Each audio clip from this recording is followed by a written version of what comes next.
2018년은 재건축 초과이익 환수제 부활을 비롯해 양도세 중과 보유세 개편, 그리고 역대급 부동산 규제로 평가받는 9.13 부동산 대책까지 정부의 부동산 규제 강화로 부동산 시장은 급속히 얼어붙었던 한 해였습니다. 그래서 오늘 파워 인터뷰에서는 앞으로 다가올 시기에 부동산 시장에 대해 어떻게 대응해야 할지를 집중적으로 조명해봤습니다. 네, 한 주간 안녕하셨습니까? 김덕조입니다. 자, 올해도 이제 얼마 남지 않았습니다. 참 많은 일들이 있었지요. 이제 하나하나 좀 점검을 해 나가겠습니다. 어떤 것이 가장 많이 생각나십니까? 그래도 올 한 해는 바로 부동산, 이 부분이 아닌가 싶습니다. 그래서 오늘 여기에 대해서 좀 하나 점검을 잘 해보고 내년도는 또 어떨 건지까지 한번 자세히 한번 알아보도록 하겠습니다. 또 하나, 해외 쪽도 한번 보도록 하겠습니다. 자, 한국건설산업연구원의 이상호 원장 자리에 계십니다. 안녕하십니까? 예, 안녕하십니까? 올 한 해 상당히 빠르게 지나갔어요. 어떻게 지내셨습니까? 예, 좀 전에 말씀하셨다시피 금년 한 해 동안은 부동산이 상당히 뜨거웠던 것 같습니다. 네. 정부의 그 규제 정책도 많았고요. 그래서 그런 내용들을 분석하고 또 향후에 이제 건설 산업이 어떻게 나가야 될지, 주택 산업이 어떻게 발전을 시켜야 될지 그런 데 대한 고민이 많았던 한 해였던 것 같습니다. 네. 원장님 오셨으니까 그래도 우리 건설산업연구원 어떤 조직인지 간단히 좀 말씀 좀 해주시죠. 예, 건설산업연구원은 1995년에 설립된 순수 민간 연구기관입니다. 당시에 그 한국건설업계는 외국 건설업체의 건설시장 개방을 앞두고 있었습니다. 1997년부터 건설시장이 외국 업체에게 개방됐는데 그러다 보니 건설업계에서도 싱크탱크가 필요했었습니다. 그래서 만든 것이 건설산업연구원이고요. 그 이후로 저희 건설산업연구원에서는 건설 경기 및 시장 전망, 또 건설 정책, 건설 경제나 경영과 관련된 연구뿐만 아니라 건설 사업 관리와 같은 그런 영역도 활발하게 연구를 해왔습니다. 네. 가장 최근의 이슈부터 좀 점검을 해보도록 하겠습니다. 바로 SOC부터 좀 우리가 봐야 될 것 같아요. 요거는 이제 전에 우리 박근혜 정부에서는 SOC 사업을 계속해서 줄여나갔었죠. 예. 그죠? 예. 계속해서 줄여나갔었습니다. 근데 이제 그러다 보니 여러 가지 이제 경기를 부양한다 뭐 이런 얘기가 많이 사실 좀 들어가기도 했었고요. 박근혜 정부는 그 전에는 MB 정권에 있었던 그런 부분 때문에 줄여나간 건 사실이었고요. 예. 이번 이제 예산안에서는 SOC 예산을 조금 늘린 것으로 나타났죠? 예. 예, 이거 어떻게 보십니까? 건설업계 입장에서는 한편에서는 다행으로 생각하고요. 예. 또 한편에서는 상당히 아쉽게 생각합니다. 사실은 이번에 최종 확정되기 전에 국회 국토교통위원회에서 2조 4천억 원 정액안을 냈습니다. 네. 그런데 결국 최종적으로는 1조 2천억, 즉 절반밖에는 정액되지 않은 상황입니다. 그런데 다만 이제 의미가 있다면은 최근 한 2015년 이후에 해마다 SOC 예산이 전년 대비 마이너스를 기록했습니다. 그런데 이제 내년에 처음으로 금년에 19조 원이 있는데 내년 예산이 19조 7천억이니까 약 한 7천억 정도 늘어났습니다. 그래서 드디어 이제 SOC 예산도 바닥을 치고 좀 정액되지 않을까 하는 기대를 갖고 있습니다. 자, 이와 관련돼서 우리 기자가 좀 취재한 내용이 있습니다. 이걸 좀 보시고 우리 얘기를 좀 더 자세히 나눠보도록 하겠습니다. 화면 보시죠. 동원이 되었으므로 국회가 정부가 제출한 2019년 예산안을 지난 8일 본회의 의결을 거쳐 확정했습니다. 총 지출은 정부가 낸 470조 5천억 원에서 9천억 원가량 감액된 469조 6천억 원입니다. 올해 예산 428조 8천억 원 대비 40조 7천억 원, 비율로는 9.5% 증가한 겁니다. 이 가운데 교통이나 교량 등 사회간접 투자 SOC 예산은 정부가 제출한 18조 5천억 원에서 19조 8천억 원으로 소폭 늘었습니다. 2018년 SOC 예산 19조 원보다 8천억 원가량 는 겁니다. 이처럼 SOC 예산이 전년 대비 증가한 것은 지난 2015년 이후 처음입니다. 2015년 SOC 예산은 24조 8천억 원으로 전년도인 2014년보다 1조 1천억 원이 늘었지만 2016년 23조 7천억 원, 2017년 22조 1천억 원, 그리고 2018년 19조 원으로 SOC 예산은 해마다 감소했습니다. 정부는 경기부양 정책으로 SOC 사업 확대를 하지 않겠다는 의지를 밝힌 바 있지만 국회에서 도로, 철도 등을 중심으로 1조 2천억 원을 늘린 겁니다. 이처럼 국회가 SOC 예산을 늘린 배경에는 정부 규제로 인해 부동산 시장이 위축되면서 내수 경기를 뒷받침했던 건설 경기가 하락했기 때문인 것으로 풀이됩니다.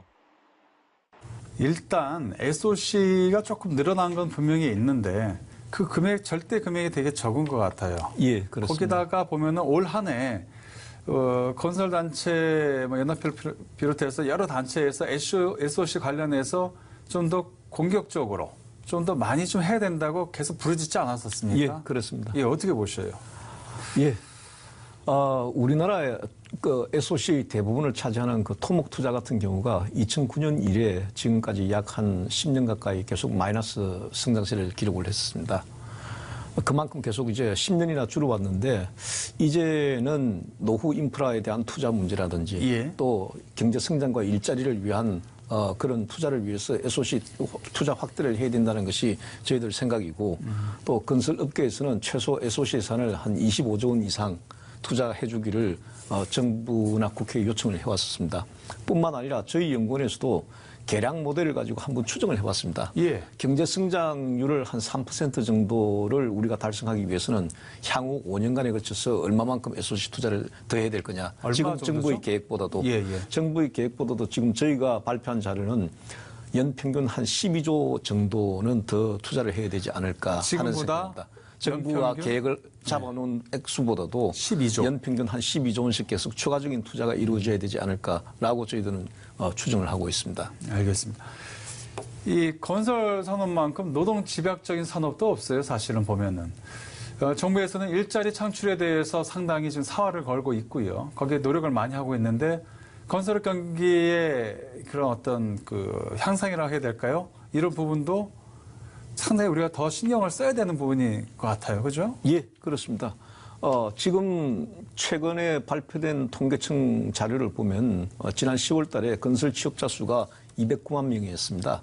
그런데 건설 투자가 금년 2분기부터 마이너스로 전환됐습니다. 아, 그래요? 3분기에는 마이너스 6.7%로 줄었습니다. 일자리를 다 잃었다는 얘기 아닙니까? 그렇게 되면은 10월 달을 기점으로 해가지고 예. 앞으로 이제 건설 부문에서 일자리가 계속 좀 줄어들 가능성이 대단히 높습니다. 특히 아마 내년 상반기에 주택 분양 물량이라든지 이런 것들이 준공 입주가 이루어지면서 특히 한 상반기 이후 3월 이후로 들어가면은 건설 부문에서도 고용이나 일자리 문제가 심각할 가능성이 높습니다. 그래서 정부에서는 이런 건설 경기 견착륙을 방지하기 위해서라도 예. 공공부문 투자에 대한 생각을 확실하게 좀 밝혀줬으면 하는 그런 바람을 갖고 있습니다. 네. 참 건설 얘기 나면 할 얘기가 많아요. 예, 저도 부동산 오래 출입했지만 아파트 현장 가보면 대부분이 외국인 노동자들이에요. 그죠? 예. 우리 한국 사람들이 일하는 경우가 많이 줄어들었다. 일자리도 많이 없어지고 그런 생각이 많이 듭니다. 할 얘기가 너무 많지만 여기까지 하게 될 것 같고요. 예. 올해 부동산 시장 좀 정리를 해보도록 하겠습니다. 원장님 보시기에 올해 가장 큰 부동산 시장의 특징 어떤 게 있다고 보십니까? 아무래도 서울 아파트 가격의 급등, 이 금년도 부동산 시장의 가장 뚜렷한 어떤 특징이나 이상 징후였지 않나 그런 생각을 갖고 있습니다. 시장 전체적인 상황을 본다면 지방 같은 경우는 뭐 매매든 전세든 다 마이너스 쪽이었고요. 예. 수도권이라 치더라도 전세 가격은 계속 떨어졌습니다. 근데 수도권의 매매 가격 중에서도 서울 아파트 중심으로 해가지고 많이 올랐고 경기도 같은 경우만 하더라도 성남시나 안양시 같이 서울에 가까운 쪽을 제외하고서는 사실은 별로 오른 데가 별로 많지는 않습니다. 그러다 보니까 이제 서울의 아파트 가격이 너무 급등하다 보니까 지금이라도 더 늦기 전에 가격 상승 곡선에 편성해야 되는 거 아니냐. 더 늦기 전에 잡아야 되는 거 아니냐. 그런 그렇죠. 이제 상황들이 지난 7월, 8월 더위도 아주 극심했지만 그렇죠. 그런 이제 부동산 투자 내지 투기 열풍 이런 것도 굉장히 심했지 예. 않았나 하는 생각입니다. 그래서 정부에서는 여러 가지 대책을 내놓게 됐습니다. 이 문재인 정부는 이제 출범한 지 한 1년 반 정도 됐죠? 예. 1년 반 됐는데 크고 작은 대책들을 다 세보면요. 조그만 거 다 세보면 한 10개 정도 됩니다. 제가 예. 세보니까 그렇더라고요. 최근에 이제 공급 확대 정책까지 다 보면요. 그렇게 이제 대책을 쏟아낼 수밖에 없었던 그런 상황에 갔고요. 그 효과가 좀 있다고 보십니까? 최근에 겨울처럼 거래가 확 얼어붙은 그죠? 그 나타났고 물론 거래량 자체가 없어서 금매 내놓는 거 가지고 사실 가격을 평가하기는 좀 애매해요. 예. 하여튼 그래도 분위기는 좀 냉각되는 분위기가 분명히 나오고 있는 건 사실인 것 같거든요. 정책 효과가 있다고 보십니까? 정책 효과는 상당 부분 발휘되고 있다고 저는 생각을 하고 있습니다. 일단 가격 안정에 초점을 뒀고 예. 또 수요 억제책들을 아주 촘촘하게 구성을 해서 시장에 던졌습니다. 그래서 실제로 지금 본다면은 뭐 매매든 전세든 대체로 하향 곡선을 그리고 있다는 측면에서는 가격 측면에서는 효과를 발휘하고 있다는 생각이고요. 예. 거래량 같은 경우도 지금 상당히 많이 좀 줄었습니다. 그런데 이제 아직 이제 결국은 중장기적으로 본다면 결국 공급 대책이 중요할 텐데 30만 호를 공급하겠다라고 계획 발표를 했습니다. 네. 과연 이제 공급 대책이 어느 만큼 착수가 되고 진전이 되면서 시장에서 그게 어떻게 평가를 받느냐 이게 상당히 큰 변수가 되지 않을까 하는 생각을 갖고 있습니다. 네, 공급 정책. 예. 그 사실 이제 그 문재인 정부는 과거 노무현 정부의 부동산 정책을 어느 정도 답습을 했다고 얘기하는 게 현재 통상 이야기들 하고 있잖아요. 근데 예. 당시 이제 노무현 정부에서는 공급 축소를 하면서 부동산 가격이 훅 뛰었단 말이에요. 그 당시에. 예. 그렇죠. 근데 이번에 이제 공급 확대 같이 가는 거죠. 공급 정책을 같이 가는 거죠. 그러면서 어느 정도 기대감을 해볼 수 있다. 그러면 이제 여기에 하나 우리가 또 잊고 있는 게 있지 않습니까? 이런 공급 정책 외에도 취할 수 있는 게 바로 금융 정책에서의 어떤 이제 세제 측면이라든지 그리고 금리는 조금 이따 얘기할 거고요. 그런 강한 조세, 예. 그렇죠? 세금 정책들, 종부세를 포함해서 엄청나지 않습니까? 예. 여기에 대해서 먹힌다 안 먹힌다 얘기도 많아요. 원장님 생각은 어떠십니까? 처음에 그 정부에서 종부세 안을 발표를 했었을 때 사실은 시장에서 생각했던 것보다는 조금 약했다고 봅니다. 그게 어떻게 본다면 처음에 예. 그러다 처음에. 보니까 예. 지난 7, 8월 같은 경우 그렇게 급등했던 배경 중에 하나도 그게 당초 생각했던 것보다도 뭐 종부세나 이런 것들이 크지 않았다는 게 있다고 저는 봅니다. 근데 이제 문제는 우리 사회에서도 이 세제 문제하고 관련해서는 컨센서스가 어느 정도 형성되어 있는 부분이 있다고 생각합니다. 뭐냐면 보유세는 높이고 거래세는 완화를 하자. 이게 어떻게 본다면 세제 문제하고 관련해서 이제 그 컨센서스가 어느 정도 형성되어 있는 부분인데 현재까지는 뭐 거래세 부분 완화 부분은 예. 크게 손을 못 댄 것 같고요. 다만 이제 종부세의 경우는 엊그제 뭐 국회에서도 통과도 되고 했습니다만은 전반적으로 이게 상당히 많은 그 보유세 부담이 내년서부터는 작용을 할 것 같다는 생각입니다. 물론 조금 더 장기적으로 봐야 되겠지만 예. 어쨌든 세제 측면에서 그런 지속적으로 보유세를 높여간다는 시그널을 주고 있는 것은 분명히 이제 부동산을 보유하고 있는 주체들에게 심리적으로 큰 부담이 되고 있는 것만큼은 사실이라고 봅니다. 네. 이제 내년 이야기를 하기에 앞서서요. 일단 이제 우리가 꼭 하나 또 짚어봐야 될 게 최근 한국은행에서 금리를 올렸어요. 예. 금리를 올려서 이 부분을 좀 얘기를 자세히 해봐야 될 것 같은데요. 이 관련된 내용 우리 취재 기자가 좀 리포트를 하나 좀 만들었습니다. 보고 이야기를 나눠보도록 하겠습니다. 한국은행은 지난달 30일 금융통화위원회를 열고 기준금리를 1년 만에 인상했습니다. 연 1.5% 수준에서 1.75%로 0.25%포인트 인상해 통화정책을 운용하기로 했습니다. 한은은 지난해 11월 기준금리를 0.25%포인트 인상한 뒤 11개월 동안 동결을 이어왔습니다. 하지만 미국의 잇따른 금리 인상으로 한미 금리 차는 0.75%포인트까지 벌어졌습니다. 여기에 미국이 금리 인상을 또 예고한 바 있어 역전된 한미 금리 차가 1%포인트까지 확대될 수 있다는 관측도 제기됐습니다. 이와 함께 금리 차가 1%포인트 이상 커지면 자본 유출 우려가 커질 수 있다는 점이 금리 인상의 압박 요인으로 작용한 것으로 풀이됩니다. 또 가계부채가 위험 수위에 이르렀다는 판단도 한은의 금리 인상 결정에 영향을 줬다는 분석입니다.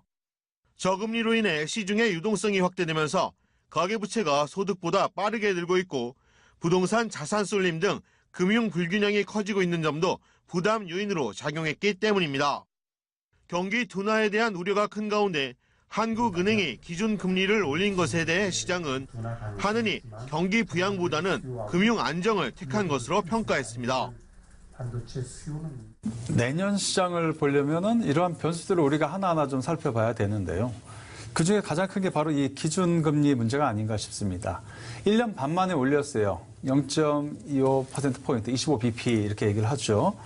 당연히 부동산 시장에 영향이 있겠죠? 예, 분명히 영향이 있습니다. 그런데 이 금리 인상을 한 번만 할 거냐, 앞으로 계속해서 지속적으로 금리 인상을 할 거냐, 네. 이 부분이 굉장히 중요한 그 관전 포인트가 될 것 같습니다. 사실은 뭐 금리를 0.25% 올린다고 하더라도 그게 금액으로 따진다면 아직까지는 그렇게까지 큰 부담은 아니지 않겠는가 하는 생각을 갖고 있습니다. 하지만 장기적으로 계속해서 금리가 올라갔다면 이것은 분명히 이제 시중 유동성을 제약을 하고 부동산 시장에는 아마 상당히 큰 영향을 줄 수밖에 없을 것으로 보입니다. 네. 내년 얘기를 해보겠습니다. 좀 시간이 벌써 절반이나 지났네요. 참 빨라요. 내년 부동산 시장 하나하나 좀 살펴보도록 하겠습니다. 연구원에서도 내년 전망 다 지금 어느 정도 내놨죠? 예, 발표를 했습니다. 일단 주택 공급 수준은 우리 어느 정도로 이렇게 보고 계십니까? 내년에는 저희 연구원에서 인허가 전망을 한 50만 호, 분양 물량은 한 27만 호 정도로 전망을 했습니다. 올해하고 비교해보면 뭐 소폭 감소하는 수준입니다. 하지만 2015년도에는 인허가 물량이 77만 호 정도가 됐고 분양 물량이 53만 호였습니다. 2015년과 비교해 본다면은 4년 사이에 공급 물량이 대단히 크게 줄었다라고 말씀드릴 수가 있을 것 같습니다. 내년에는 훨씬 더 물량이 줄어든다. 그러면 이거를 이제 반대적인 측면에서 좀 보면 아까도 제가 그 얘기를 했잖아요. 우리 예. 노무현 정권 시절에 규제 정책을 쭉 내놓다가 공급 물량까지 싹 줄여버리니까 집값이 훅 뛰어버렸어요. 근데 현재 우리는 거기에 여러 가지 조세가 막 붙고 있고 현재 금리도 좀 올라와 있고 여러 가지 제약 조건들이 같이 붙어 있는 상태잖아요.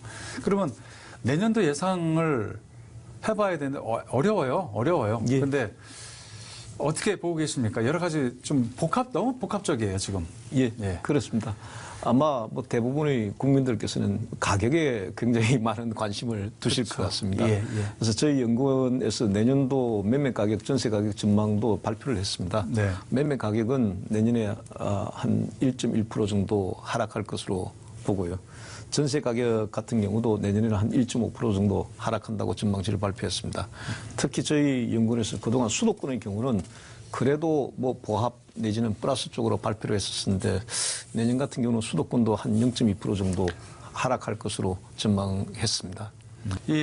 뭐 원장님 나오셨으니까 현 정부의 이제 부동산 정책에 대해서 계속해서 이야기를 안 해볼 수가 없습니다. 내년도도 이 정도 우리가 예상을 한다 이렇게 말씀을 하셨는데요. 뭐 여러 가지 생각이 듭니다. 그 주택 가격의 안정화를 위해서는 어느 정도의 좀 퇴로도 좀 열어주고 좀 이렇게 쉽게 말하면 사고 팔고가 좀 잘 되고 해야 뭐 이렇게 되는 거 아니겠습니까? 근데 올해도 마무리하면서 내년 전망을 해보지만은 그런 점들이 좀 많이 부족하지 않나 이런 생각이 자꾸 들어요. 방법이 없겠습니까? 상당히 다양한 정책 옵션을 구사를 해봐야 되지 않을까 하는 그런 생각을 갖고 있습니다. 네. 사실은 가격 억제나 수요 억제 이것만이 주택 정책을 그 타겟을 삼을 수는 없지 않겠습니까? 예. 지금 특히 지방 같은 경우는 뭐 매매 가격이든 전세 가격이든 다 심각한 상황인 것 같고요. 지금 미분양 아파트 되게 많이 늘었어요. 미분양도 계속 증가할 수밖에 없는 상황이고요. 지역이나 상품별로 상당한 차별화가 이루어지고 있는데 거기에 따라서 정책의 경우도 어떤 맞춤형 정책 내지는 차별화된 지역별 상품별 정책들이 좀 나와줘야 되지 않을까 그런 생각을 하고 있습니다. 예. 이 건설산업연구원은 국내에 있는 그 부동산의 건설만 보는 것이 아닙니다.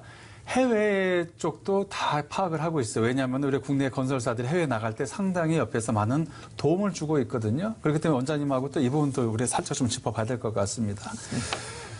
이 해외 우리 수주라고 해야 되겠죠? 2010년이었나요? 제 기억에 그때가 700억 달러 넘어가고 예, 굉장히 그렇습니다. 했었어요. 예. 그 당시에. 지금이 올해가 한 200 몇십억 정도 한 나오고 300억 달러 정도 채 갈것 못 되는 같아요. 상황입니다. 300억 갈 것 같나요? 목표는 한 300억 불을 생각을 하고 있습니다. 300억 예. 정도요. 이 요인은 많습니다. 요인은 많아요. 뭐 그동안 그 우리 한국 기업들 간에 뭐도 있었고 해외에 뭐도 있었고 얘기는 많아요. 저는 바로 여쭤볼게요. 바닥 쳤다고 보십니까? 저는 바닥을 치고 올라갈 가능성이 높다고 봅니다. 높다. 이유는요? 가장 큰 문제는 지난 한 5년간에 걸쳐서 국내 주택 경기가 사실은 굉장히 좋았습니다. 그러다 보니까 해외 사업은 부실을 트는 데 주력을 했었고 뭐 적극적인 해외 진출을 하기보다는 기존에 이제 문제된 사업장을 정리하는 데 주력을 했다고 생각합니다. 예. 근데 지금은 이제 주택 시장도 크게 위축이 돼 있고요. 예. 국내 어떤 토목 인프라 시장도 사실은 기대했던 만큼 크게 성장하지를 못하고 있는 상황입니다. 다시 말해서 국내에서의 성장 모멘텀을 기대하기가 어려운 상황이기 때문에 이제 우리 건설업체들도 성장하기 위해서는 해외 시장에 좀 더 적극적으로 진출하기 위한 방안을 저는 모색하리라고 봅니다. 그런 관점에서 본다면 그동안에 시행착오를 겪으면서 많은 경험을 해왔는데 그 경험들을 토대로 해서 내년에는 좀 더 적극적으로 해외 진출을 모색하지 않을까 하는 생각입니다.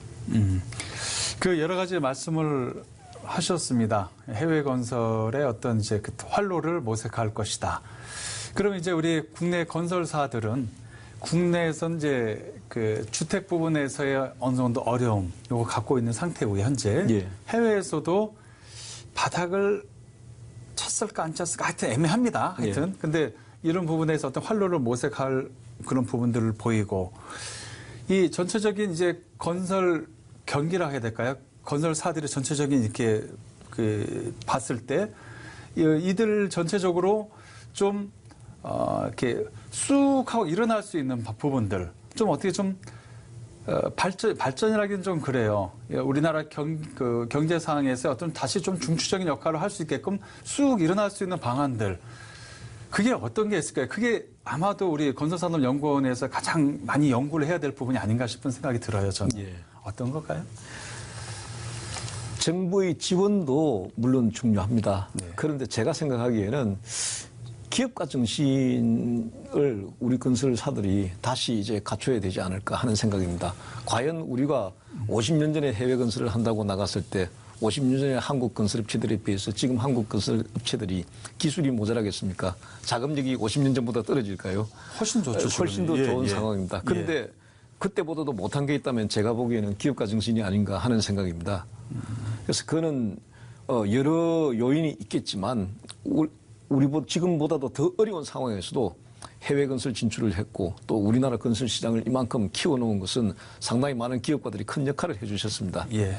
근데 지금 우리 같은 경우는 너무 리스크 관리 쪽에 초점을 두고 또 방어적인 차원에서 기존의 걸 어떻게 지킬 거냐 이런 쪽으로만 가 있는 것도 문제라고 봅니다.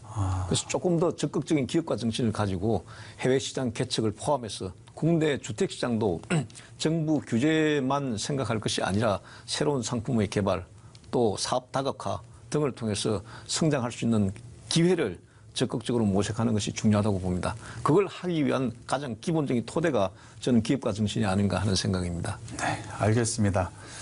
예전에만 해도 정부한테 이거 해주세요, 저거 해주세요 하고 계속 우리가 칭얼거렸지 않습니까? 예. 아니, 맞는 얘기예요. 근데 이제 당연히 정부도 그 역할을 해야 됩니다. 엄마, 아빠로서의 역할을 분명히 해야 되겠죠. 하지만 우리 자식들, 자식 부모 표현은 좀 그렇습니다만 하여튼 우리들도 그만큼 이제 열심히 혼자서 공부하고 혼자서 깨우치고 혼자서 이렇게 할 수 있는 방안을 더 만들어야 된다. 예. 그죠? 우리가 벌써 이제 건설 오래됐잖아요. 그죠? 예, 그렇습니다. 내년 뭐 특별한 계획 있으세요? 어떤 계획을 뭐 이제 우리 말씀하시는지 건설산업연구원 모르겠습니다. 계획도 있으시고 우리 원장님 또 특별히 또 뭐 준비하시는 거 있으신가? 마지막으로 그게 궁금해서 한번 여쭤보고 끝내겠습니다. 예, 저희 연구원에서 지금 금년 1년 동안 공을 들였던 그 법안이 예. 최근에 이제 국회에서 통과가 된 것 같습니다. 노후 기반시설 관리를 위한 기본법이 국회에서 통과가 되면서 노후 인프라에 대한 정부의 지원 정책이라든가 이런 게 가시화가 될 것 같습니다. 그래서 저희들 같은 경우는 이제 신규 인프라뿐만이 아니라 국민 생활 안전과 직결되는 노후 인프라에 대한 투자를 어떻게 확대를 할 거냐. 또 그것이 결국은 또 건설업체들한테 크게 도움이 되리라고 봅니다. 한편에서는 그런 영역 하나 하고 또 다른 한편에서 본다면 건설산업도 지금 4차 산업혁명의 물결에서 지금 너무 뒤처지고 있는 것 같습니다. 네. 그래서 외국의 경우를 본다면 다 하나같이 디지털 전환을 위해서 각국의 건설업체들마다 기업 차원 또 산업 차원, 국가 차원에서 노력을 하고 있습니다. 우리 건설산업도 4차 산업혁명에 대응하기 위한 차원에서 적극적으로 미래 인프라에 대한 투자를 늘리고 또 기존 건설 산업의 디지털 전환을 위해서 노력해야 되지 않나 하는 생각입니다. 그래서 그런 노후 인프라와 미래 건설 산업 발전을 위한 연구원의 역할에다 향후에 좀 더 많은 관심을 쏟고 노력을 하겠습니다. 네. 오늘 한국건설산업연구원의 이상호 원장과 함께했습니다. 원고를 이만큼 준비했는데 오늘 원고 안 보고 오늘 원장님하고 얘기를 했어요. 예, 참 제가 원장님을 아니까 저 서로 간에 더 깊은 얘기, 더 하고 싶은 이야기를 더 많이 할 수 있지 않았나 이런 생각이 듭니다. 오늘 자리해 주셔서 대단히 고맙습니다. 예, 감사합니다. 그냥 저는 한마디 하고 싶습니다. 건설부동산 화이팅! 이 한마디로 내년 우리가 좀 즐겁게 좀 지냈으면 좋겠습니다. 많은 분들이 원하실 겁니다. 다음 시간에 뵙겠습니다. 고맙습니다.